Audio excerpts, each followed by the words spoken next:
All right, story time. I want to tell you about the least impressive restaurant I've ever been to in my entire life and how it completely changed the way I think about marketing. It was about 2009 or so, and an employee and I had just flown cross country. I was doing a seminar. I was in San Francisco, 4-hour flight, the luggage shuffle, taxi cab. It's before Uber, okay? You know how that goes. Hotel check-in. By the time we got to the room, I was exhausted, and all I wanted was a decent meal and 8 hours of unconsciousness.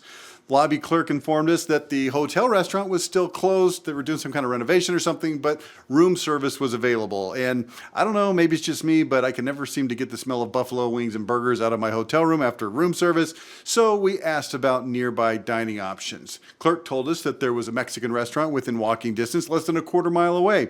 Perfect, let's go. And so here's what he said. He said, go out the side door, walk towards the soccer complex, up the little street to the right, that's where you'll find it. Okay, easy enough, and we did exactly that, and there was no restaurant. All there was this weird combination soccer complex and driving range. Yes, I just said a combination soccer complex and driving range, I know. But importantly, there was no restaurant in sight. So we walked back over to the hotel and we told the clerk, hey, look, these directions, there's no food there. He clarified, hey, the restaurant was inside that combo sports facility. That would have been good information the first time, pal.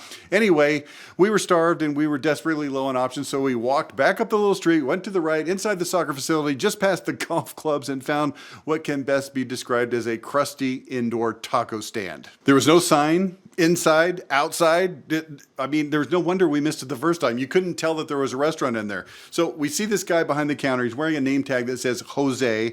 And I made eye contact with him for a split second, which was unfortunate because I was just about to call 1-800-DOMINOS on my flip phone. Now, truth be told, thoughts of food poisoning induced projectile vomiting on unsuspecting seminar attendees swept through my mind, but I smiled politely and I told this guy, Jose, I guess I'll take the chicken fajita. And man, let me tell you, man, this dude, Jose, he was ecstatic. I think we might have been the only customers that entire week. So we sat down and we rationed our sodas while we're waiting because there was no refills, because of course there was no refills at this place. And we quietly discussed what kind of bad karma might result if we just simply got up and ran out of the place. We'd already paid, so they couldn't call the cops on us, but ultimately the thought of potentially crushing the spirit of this guy, Jose, that was enough to resign me to whatever fate awaited. So at that moment, Jose brought out our food to the table, and he had a giant smile on his face. It was like Poppy on Seinfeld, if you know, you know. And I looked down at the plate.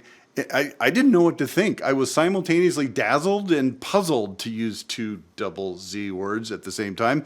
I was amazed and confused. I was delighted. I was also bewildered. Jose, it turns out, he was an artist with a capital A. I wasn't looking at a pile of tortillas and shredded cheese and chicken. I was staring at what you could best describe as an angel that had escaped from some kind of heavenly wedding ceremony, crashed into a wall, and wound up on my dinner plate. It was far too beautiful to, actually eat the darn thing. Take a look. This is a photo from my 2009 flip phone. Yeah, I converted to the iPhone right after this, but this was a flip phone picture. And naturally, I became fast buddies with Jose. I wanted to know everything about what kind of thing he was creating here and what I started to call the wicked angel fajita. I mean, look at that thing. It's got wings, right? I'm not wrong. He told me it's just a little something he liked to do to make his job more interesting. He said he liked seeing people's faces light up when they were expecting to see chicken, and instead he served them as like an edible doily or something like that. He said he'd been doing this for years. Pretty much in that area, he was well known for it. I guess with the soccer players, I don't really know, whatever, but I must have missed that memo. So this got me to thinking, when was the last time you were so blown away by something that you had bought that it made you feel like you had to take a picture of it and send it to your spouse? When was the last time you experienced service so unbelievable that you had no option but to brag about it to your friends? When was the last time you experienced something that was so genuinely, legitimately cool that you were compelled to post it on social media? I mean, basically never, right? Okay. Now go look in the mirror and ask yourself this question. Is there anything about your company that is wow caliber? Is anyone taking pictures? Are people leaving reviews because they were blown away?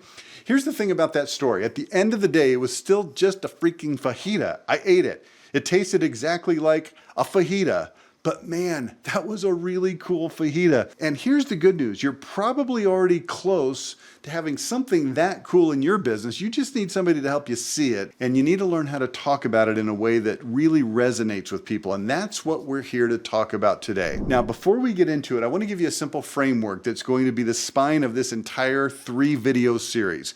Good marketing has exactly 3 steps. Step number 1.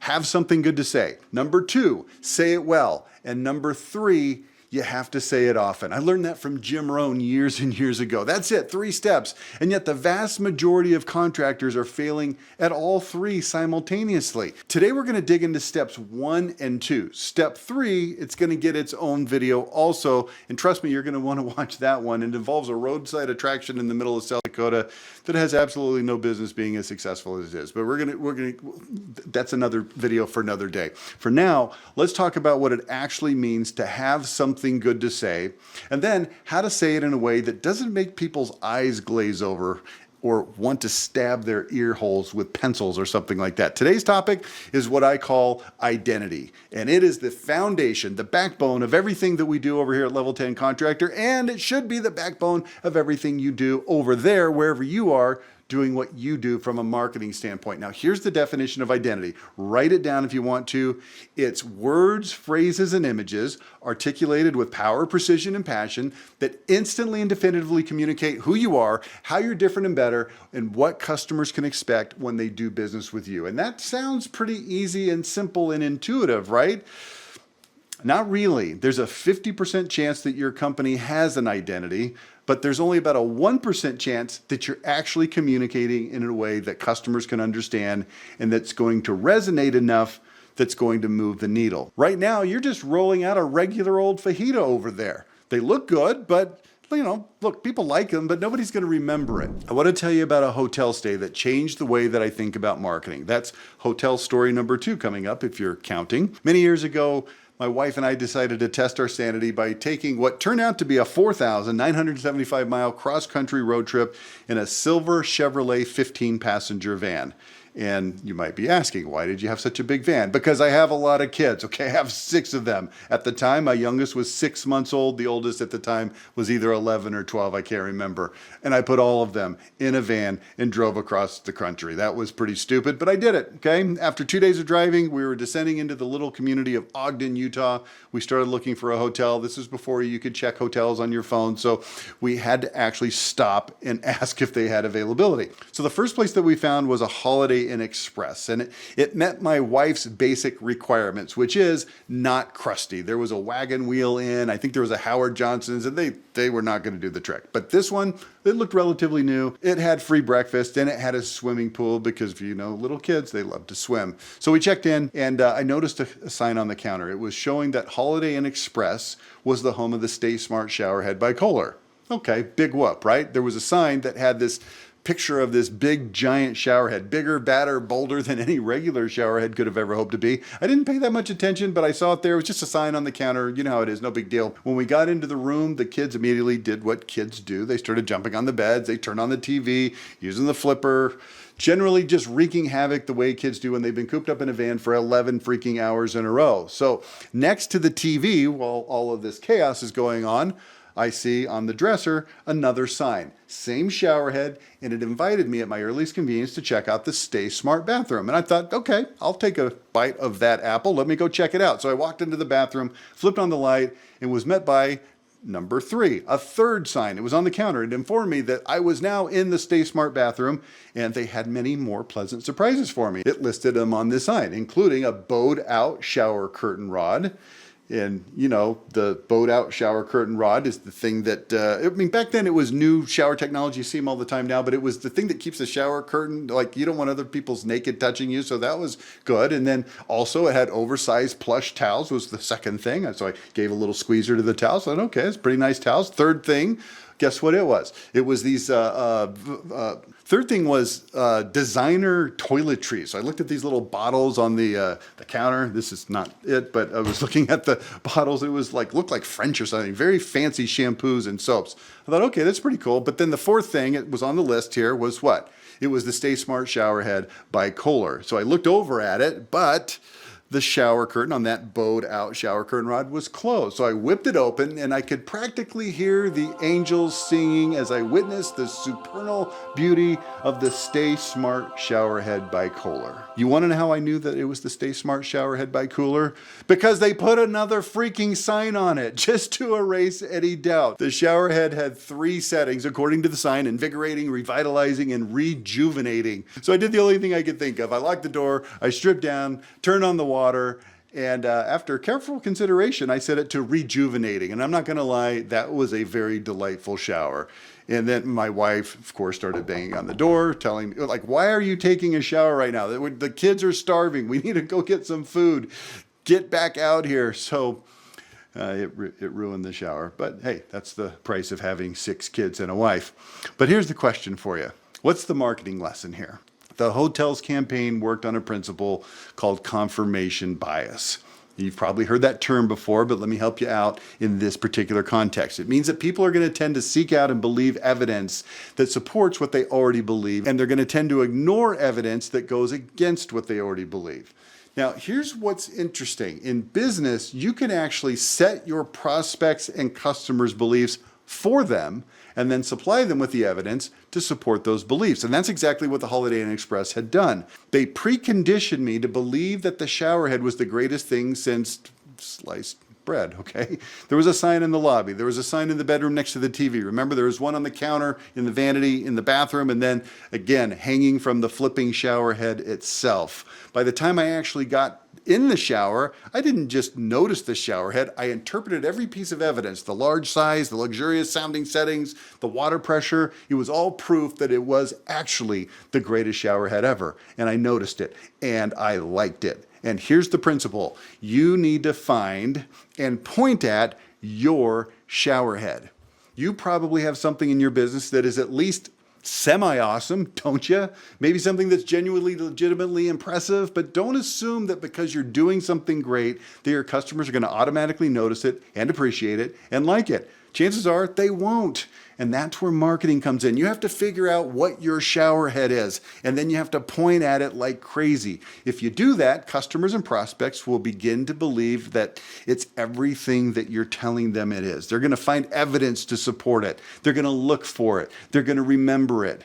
This is the birth of your identity. Now, one important caveat, whatever you're pointing at, it actually has to be impressive. If you'd walked into the Holiday Inn Express shower after all that hype, all of those signs, and found a dinky calcium-encrusted showerhead with no water pressure, you wouldn't just be disappointed. You would actually hate Holiday Inn Express for lying to you. So step 1 is real. You have to actually have something good to say. The fajita has to look awesome and taste good. The showerhead has to actually deliver. Now, most of you watching this video are closer to that than you think. You've just never been forced to articulate it. Okay, so now you've got something good to talk about. You've got something good to say. The question becomes, why isn't your current marketing communicating it? The answer, almost universally, is platitudes, and they are murdering your marketing. Now, I want to illustrate this time with pizza. You thought I was going to be another hotel story, didn't you? Nope. This time it's pizza. In case you haven't heard, Papa John's has better ingredients and therefore better pizza. I'm sure the first time you saw that slogan way back when, you immediately wised up to all the crummy pizza that you've been buying from Pizza Hut and Domino's, and you switched to Papa John's, because if Papa John's says their pizza is better, it certainly must be true, right? In the late 1990s, Pizza Hut, they didn't think so. Their virtual monopoly on the pizza world had been decaying for a couple decades at that point, and so they decided to fight back the American way, which means that they sued their rivals. So they went to court and they argued about ingredients, who has the best sauce, the best cheese, the best crust, the best herbs and spices. That might be Kentucky Fried Chicken. Anyway, they brought in expert witnesses, the whole nine. It was basically OJ 2.0. Finally, the judge ruled in favor of Pizza Hut. Yeah. But then it got appealed, like things tend to do, and the circuit court overturned it. Why? Because the word better was determined to be what the judge called advertising puffery, not quantifiable, not meant to be taken literally. In other words, nobody actually believes it, so you can say whatever you want. Just like BMW can't actually prove that it's the ultimate driving machine, or State Farm, literally like a neighbor. Red Bull, does it literally give you wings? Probably not, and truly nobody actually cares. And here's the point. When you jam a bunch of platitudes, advertising puffery, into your marketing, Nobody takes it literally and nobody believes it. Yeah. And that's what's in your advertising. Let's take a look what's on your website right now. Let's look at your ads. I'm willing to bet that you've got something like this: high quality windows at a fraction of the price. We pride ourselves on the quality of our windows and our service. We are the #1 window company in Utah, or wherever you're at. We build the highest quality vinyl windows on the market. Look, I'm sure you think these things sound awesome, but when the listening public hears them, they're just empty phrases. They're platitudes. You know what it sounds like to your prospects? You remember Charlie Brown's mom, the teachers, when they talk to the kids? Insert sound here. That's what it sounds like. Insert sound again here. Think about it for a minute. Would you ever expect a company that advertises anything other than they have the best workmanship and the best service? Like, what are they going to say? Hey man, we suck. Nobody says that. So by definition, when you say you have the best quality or whatever, it doesn't mean anything. Platitudes are words and phrases that are drearily commonplace and predictable. They lack power to evoke interest because they're so flagrantly overused, and yet companies state them as if they were original and significant. You can find them everywhere. They're on mailers, on TV commercials, Facebook ads, plastered all over company websites. If you want to win in marketing, short-term and long-term, you have to ruthlessly eliminate platitudes from your marketing in favor of identity. Otherwise, your marketing is indistinguishable from 10,000 competitors out there, and that's not where you want to be. So the next question becomes, why are platitudes so common? I mean, given that they don't work and they don't communicate anything of substance, why is nearly every contractor website, every mailer, every home show booth, why are they all still crammed full of platitudes? I'm going to answer this question with something called the curse of knowledge, which is a concept that I got from a book called Made to Stick by Chip and Dan Heath. It's a highly recommended book.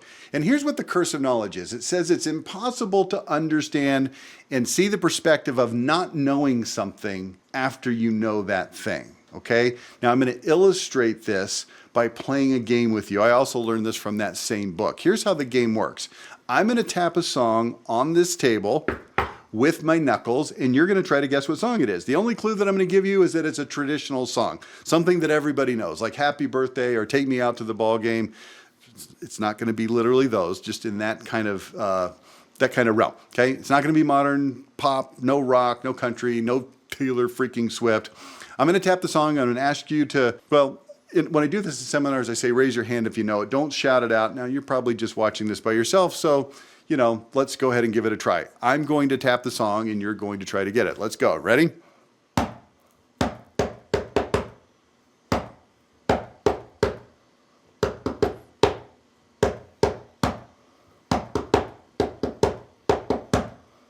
Did you get it? Could you even hear it? I don't know if you can pick that up on the microphone. Who knows? You probably did. If you can't, it's a crappy microphone, but I think you could hear that. Now, when I do this in a seminar, out of 100 people, anywhere from 0 to 5 will think that they know it, and half of them are going to be wrong. So I tap it again, same song, no variance, and I assure you that you've all heard this song hundreds of times. So I tap it, there's more blank stares, people just don't know. And then I reveal the title, and then I tap it one more time, and everybody's eyes light up, smiles appear, heads nod. Because once you know what the taps are supposed to be, everybody gets it. So let's try it again. I'm going to tell you what the song is, and then I'm going to tap it again and see if you get it. The song is called God Bless America. Ready?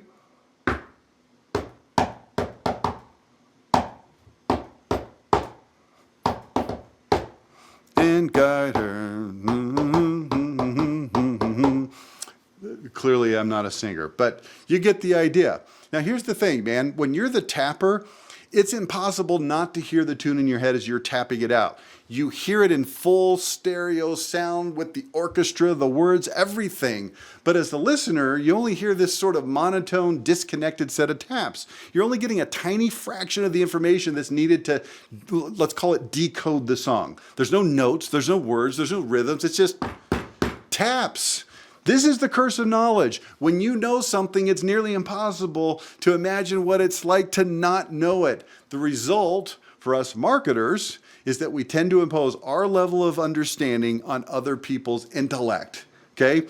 We write high quality or best service on an ad, and we hear it in full orchestra surround sound. The words have deep, rich meaning to us because we know exactly what goes into delivering that quality and that service. Meanwhile, the people that are seeing and hearing the ad, they only hear a few seemingly disconnected tabs, platitudes. That's the curse of knowledge, and it's why smart, hardworking contractors like you keep producing marketing that sounds like everyone else's. Insert Charlie Brown's mother again here. So how do you actually break this curse? How do you know where to look for the thing that makes you different? That's where what I call the 5 pillars of identity come into play. All right, if my graphics people have done their job, then you're going to be seeing the 5 pillars graphic on the screen right now.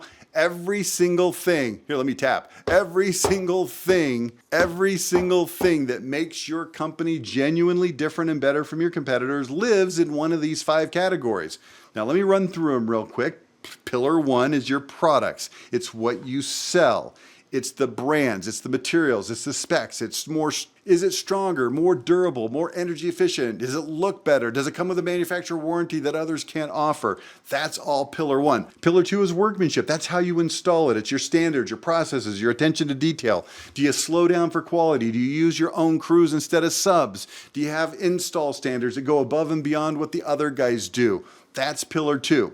Pillar 3 is bedside manner. This is how you treat people. Communication, punctuality, no sales pressure, clean job sites, accurate quotes, no pricing games. This is the human side of your business, and it's where most contractors have more to offer than you probably realize. Okay, so that's bedside manner. Pillar 4 is core values.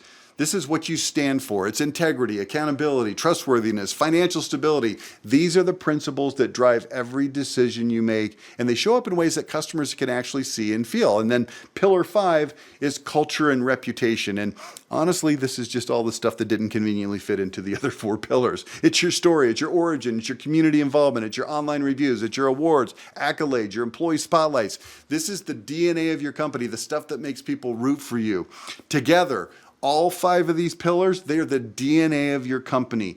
Every identity point that you'll ever use in any of your marketing comes from one of these identity points, from one of these pillars, okay? Now I'm gonna give you some homework here. Remember, this is a 3-video set, all on the concept of identity. And I want you to actually do this. Don't just do that nod thing where you hear it, but you don't actually do it. I want you to freaking do it, okay? I'm gonna put these 5 pillars back on the screen, pause it if you have to, and here's what I want you to do. I want you to go through each of the 5 pillars. Assume that you're already doing things that are great, because most of you are. You don't get to be 2, 3, 5, 10, $15 million in sales by sucking at everything. You're good at some stuff, okay? Find 3 things from each of the pillars that are genuinely true about your company.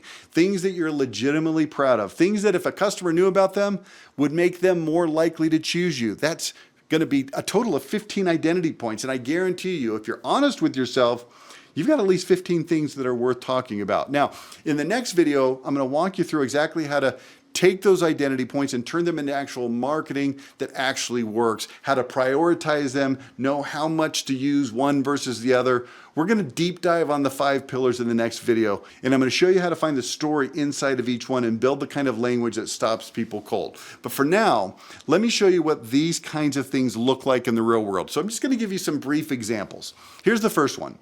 No cutting corners. That's off of the workmanship pillar. Now it might go something like this. Here's a fact most homeowners don't know. To meet the manufacturer warranty standards, every shingle on your roof must be installed with precisely 6 nails. 6, not 5, not 4, 6.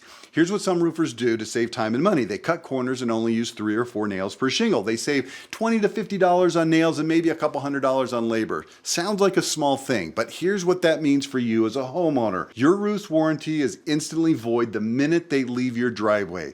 And you won't find out until years later when you've got a leak or storm damage and you call the manufacturer and they send somebody out to inspect it, they count the nails and they tell you, sorry, this warranty is worthless, there's not enough nails in the shingles, and you get left holding the bag for $20,000 to replace your roof again. Now, is no cutting corners a platitude? Yes. Every roofer on the planet claims that they don't cut corners. It's like Charlie Brown's mom. insert sound here. But 6 nails per shingle, that's very specific. That's verifiable. This is a story that the homeowner can actually understand and remember without any prior knowledge about knowing anything about roofing, because everybody knows what a shingle is and everybody knows what a nail is, and everybody can understand that probably 6 is better than 5 and that is probably better than 4. And if I'm telling you that you're going to have a voided warranty if you've only got 3 or 4 nails instead of 6, people hear that, they understand that, it's easy to believe. They can instantly mentally validate it. It's a great story. This is how you identify a point that's in your identity out of the 5 pillars and then find and tell the story. Now, again, I'm going to show you how to do this in the next video. For now, let's move on to the next example. This one is no sales pressure. It's under the bedside manner pillar, okay? It might go something like this.